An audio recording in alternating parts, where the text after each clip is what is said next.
of helping make this happen, meeting the family and all.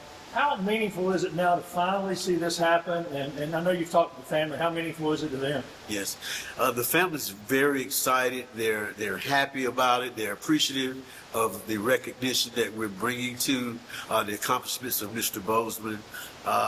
We're looking for a wonderful day tomorrow. We're going to be blessed to have good weather, and the kids have worked hard to put together a nice program to showcase the talents of Mr. Boseman and present to the family their appreciation for his accomplishments. And I think, when people, they think about somebody famous, when you look at Chadwick Boseman's career, he had a pretty spectacular career. Yes, sir, he did. He's been in over 41 different films. He wrote and produced a couple of plays. One is going to be showcased not long from now. There's a documentary that's coming out about his accomplishments, and we're just proud that he's a product of Anderson 5 and the Anderson community as a whole. Did you ever think, when Chadwick was a little boy, that one day there'd be a building named after him and a statue of him here, and students for generations would be coming to see him? No, I didn't think about it like that. And how special is this to y'all as a family to have this memorial here? It's amazing. It's we really appreciate them remembering him. And y'all helped pick out the picture for the statue was made from, is that right? Mm-hmm. Yeah, they came from us. Yeah, Ms. Boseman picked it out personally for the statue, and they worked very hard on it. Even though tomorrow is a dedication, a celebration of Mr. Boseman's accomplishments, it's also a time for us to inspire other young people to dedicate themselves to whatever their aspirations are, be it the arts or whatever. It's going to inspire them to excel to that same level and let them know that even though they're from Anderson, they can be right here from Anderson and still reach those heights. And we're very proud of the accomplishments that Chad was able to make by the help of the Lord, and we're thankful that Mr. and Mrs. Boseman are going to help us celebrate on tomorrow. We're looking for a wonderful day, and we're just so happy to be able to do this for them and for the memory of Mr. Boseman. And 100 years from now, people will still be talking about Chadwick Boseman. Yeah. Did you ever dream that would be a thing? Yeah, he was always busy doing things in church, and mostly in church. But he was always willing to step out and do whatever they needed him to do. In school and in church.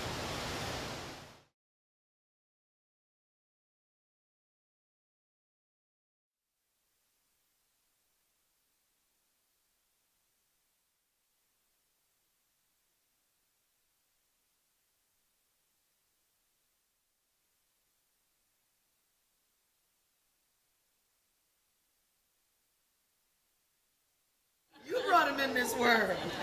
It's yours, honey. That's your baby.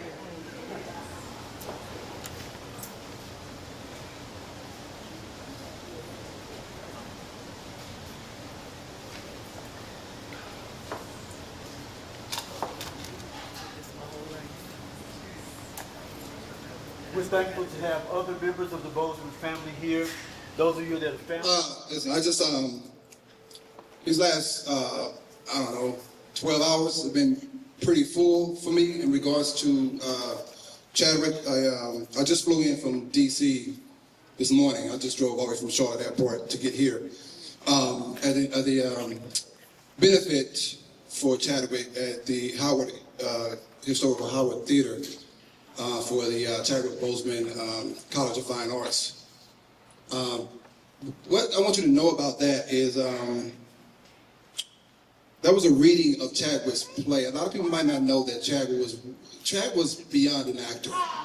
For those that may not know, unfortunately, he was taken from us before the world got to see the totality of who Chadwick was. Acting was just a taste of how great Chadwick was. So writing, he was an amazing writer. His passion was really about directing and being a storyteller and a visionary. So there's a couple things I want to tell you about that. So last night in DC, they did a reading of his play, Deep as Jewel.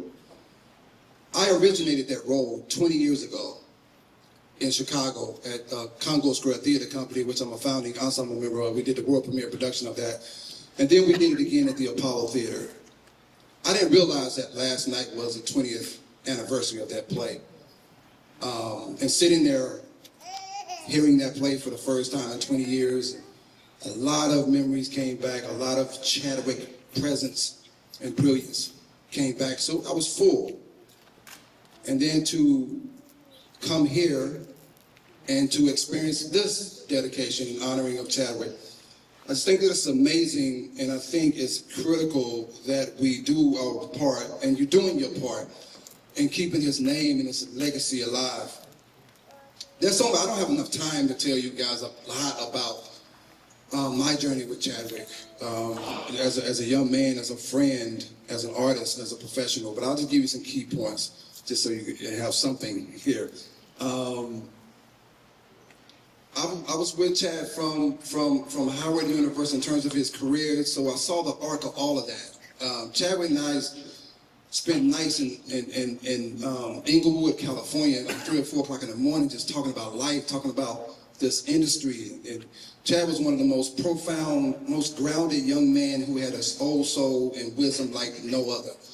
And I say this about Chadwick, I say you don't get close to Chadwick if you don't know who you are first.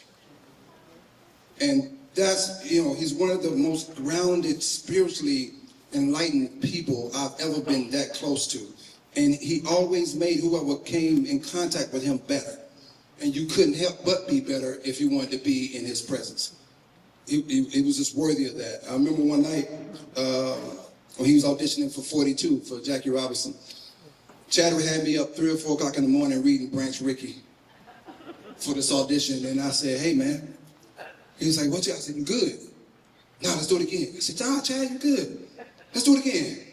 I was dozing off. I was like, Chad, no, we good. I thought we got, but he would not quit, and that's just the kind of person Chad was. I remember we were having a conversation about James Brown, and he turned to me, he said, man, you think I should do this?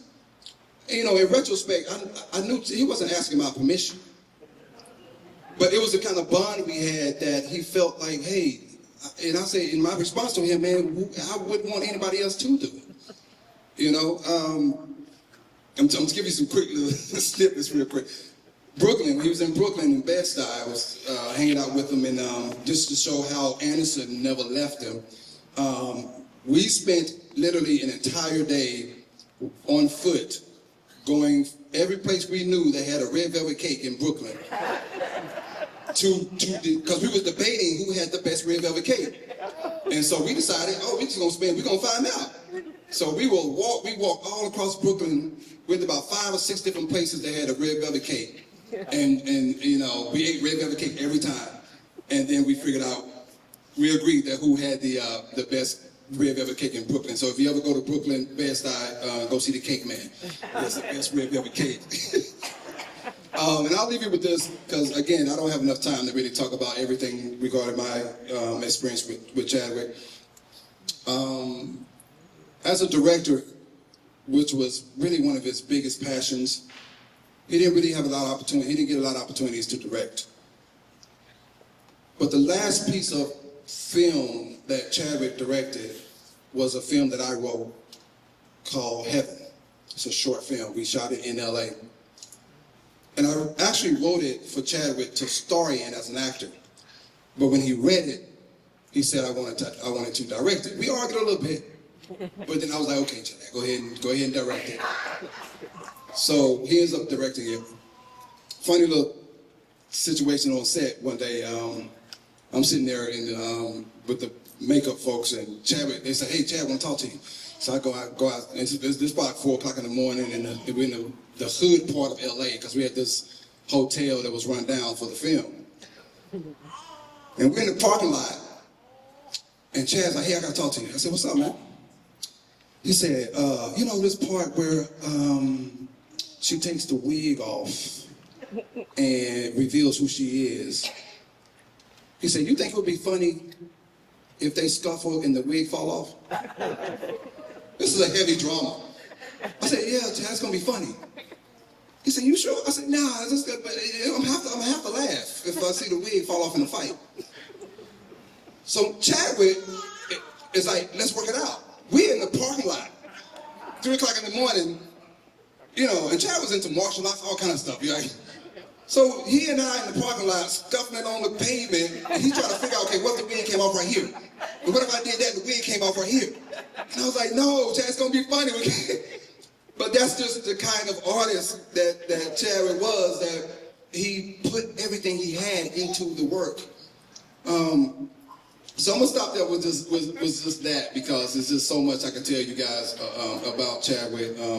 I realized talking to some people at Howard last night that, you know, were really close to Chadwick. I realized that there's 2 people that have left this world that I realized recently, because I don't talk a lot about Chad being gone, but I realized when I talk about it, there's 2 passings that I had to come to terms with that I would never be okay with. And that was the late great August Wilson. I don't know if you guys know who August Wilson. Denzel's producing all his stage plays for movies now. And it was Chadwick Boseman. And I just, and talking to some close friends of his, and they felt the same way, that kind of void he left. You just have to be okay with not being okay. And I feel like, you know, there's always a piece of Chadwick with me, because he's just that powerful of a spirit, that he's always here and he's always with me. I'm gonna say to the young people before I go, because I'm from here, but I've also seen, you know, beyond here, like a lot of us have. And as artists, I didn't have the fine arts, and I didn't have this. God blessed me to be in the position I am, and I just followed. I just to get in the way, because I didn't know where I was going. Like a pastor, I think I was called to do this.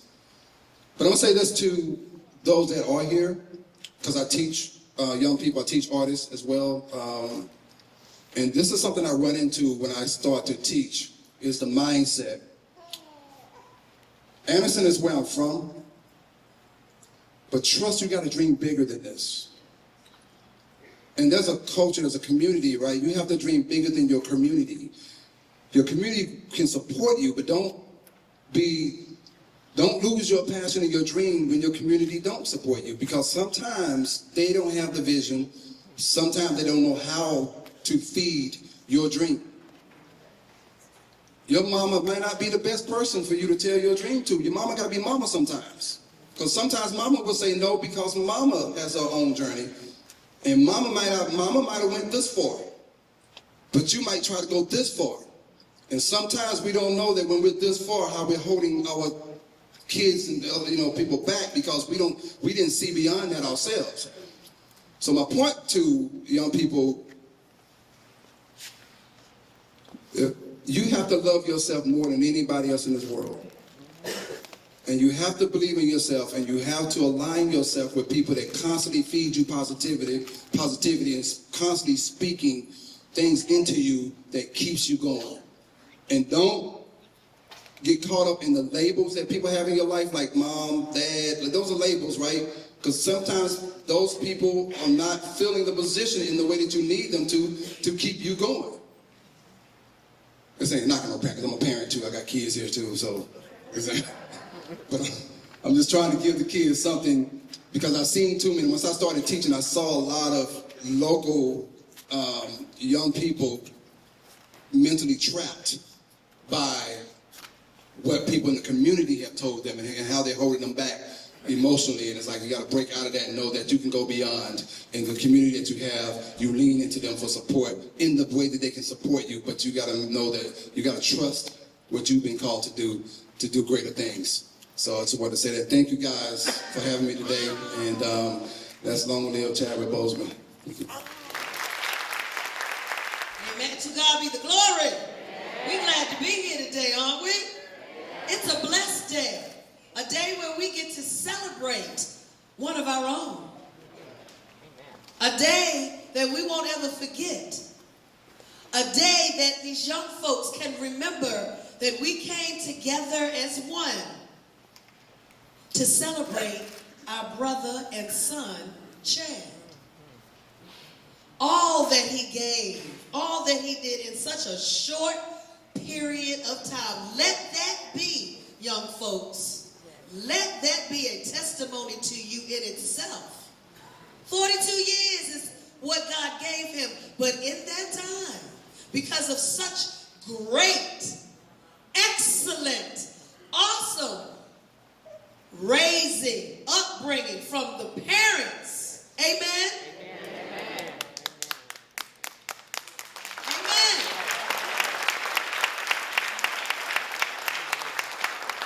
He had a foundation to grow from.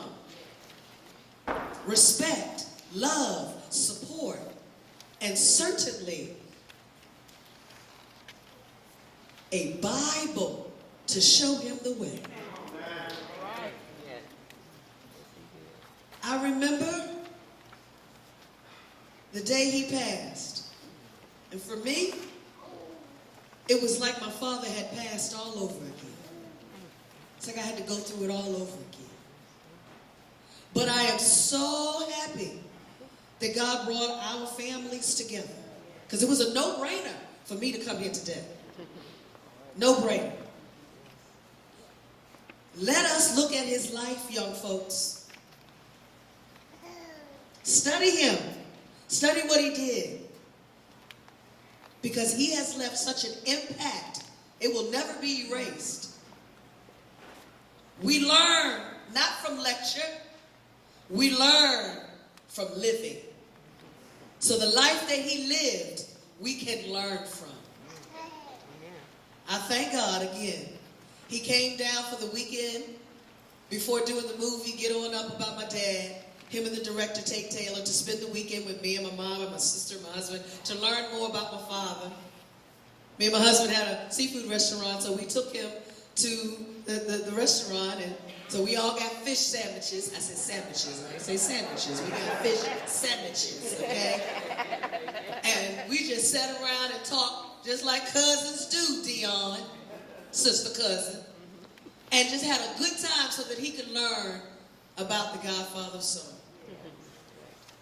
He came, and it wasn't Hollywood coming to Augusta. It was just Chad. And that's the part I loved about him. We didn't have to put on no airs. We could just be who we were. And he'd do the same.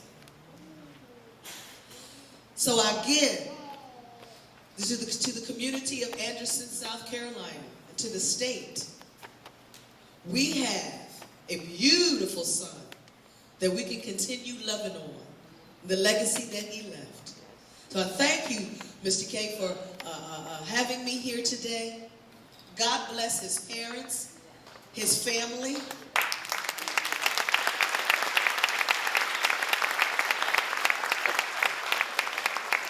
You know, a whole lot of love can be overwhelming sometimes. It's good, it's love, but it can be overwhelming sometimes. But God is more than ready to overwhelm you with the love that he has for you. So again, thank you so very much for having me. Let us continue to look out for our young kids while we continue to pay tribute to a young man who gave all he had. And now we can give all we have back to him so that the young folks can understand just how it's done. God bless you.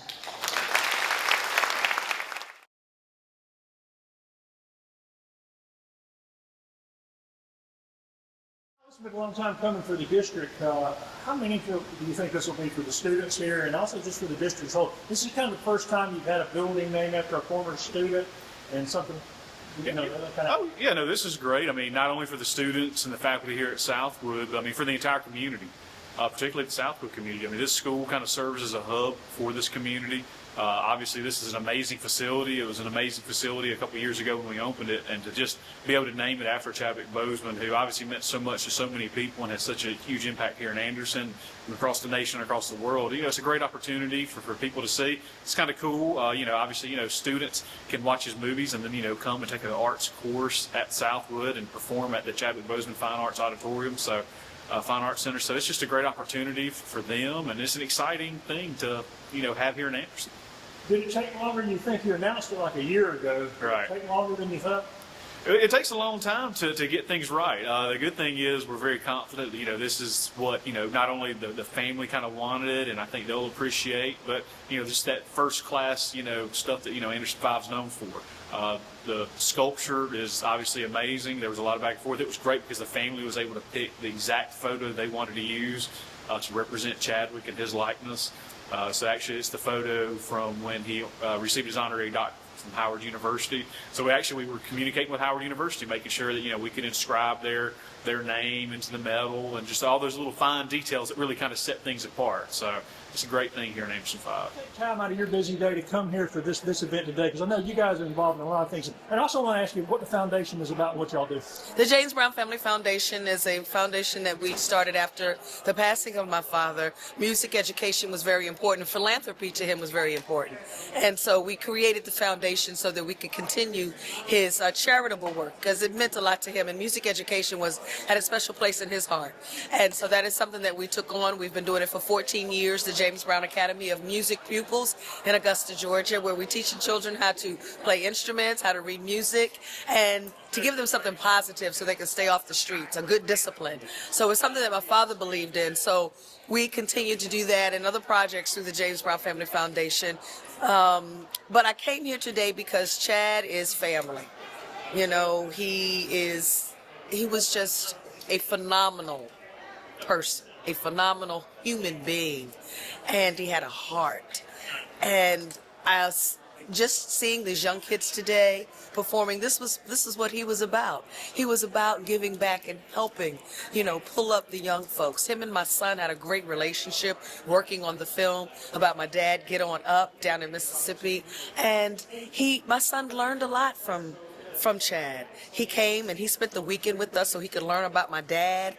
And it was just like having one of my cousins over, So knowing the type of person he's from and knowing the great family and background that he had and upbringing he had, it made us love him even more. So we were just thankful. So to be here was a no-brainer for me.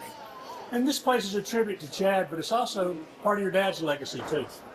He inspired Chad. Yes, too. It's the grace of God that he puts on people, and then that grace continues to multiply because those people put it on other people, and other people are inspired by them. And so Chad wanted to get it right. That's what I loved more about him than anything. He came to sit down and talk to me and my mom and my sister because he wanted to get it right. And that meant a lot to us. And it said a lot about him as a person. Thank you. You're welcome. It's a special day. It took a long time coming. Why is this a special day for the district and for you? Well, it's a special day because of Chadwick Boseman and his legacy and what he has done, what he has accomplished. And even though he had a short life of 42 years, his legacy will go on, and the children, as you've seen today, his dedication to this community, to his family, to the arts, will continue in this and continue in our children as they succeed, as they move on to higher grounds. And it's just an honor to be a part of this dedication ceremony and to be able to create this Fine Arts Center in his name so that his legacy once and all will be remembered. How important is art education for District 5? You have an entire facility dedicated to it. Oh, right. Well, the education of the whole child. We are about academics, arts, and athletics. And as you experienced today, the legacy of the arts, that is truly a catapulsion for our children in academic success and success beyond their high school career, beyond the K-12 career. And so we are just so proud of our students, proud of Southwood Academy of the Arts, proud of Dr. Lockus, all of his amazing staff and how they pour in our children daily academically, but also through the arts to really capture their passion and take that passion to excel them so that they can succeed in all they do.